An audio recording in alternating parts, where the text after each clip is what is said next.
জীবনের শেষ বেলায় এসে মনে হবে এক হাত জমির জন্য প্রতিবেশীর সাথে ঝগড়াটা ছিল ভুল।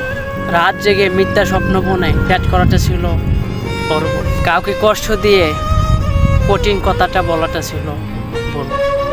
দুর্বল কাউকে বই দেখিয়ে ক্ষমতাটা দেখানো ছিল ভুল।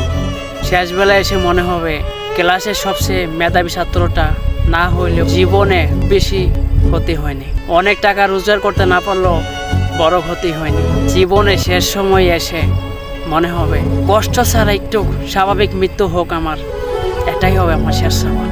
শেষ বেলা এসে মনে হবে মানুষের দোয়াটা ছিল মূল্যবান সম্পদ, যেটা আমি অর্জন করতে পারিনি। শেষ বেলায় এসে দাঁড়িয়ে মনে হবে মানুষের মনে কষ্ট দেওয়াটা ছিল আমার সবচেয়ে বড় ভুল। কষ্টের মাঝে আটকে থাকা নিঃশ্বাসের কষ্ট শুধু মানুষের দোয়াটাই ছিল মনে হবে সবচেয়ে বড় মূল্যবান। অথচ এত কিছু ভেবে আমরা যৌবনকালে নিজেদের নিয়ন্ত্রণ করতে পারি না।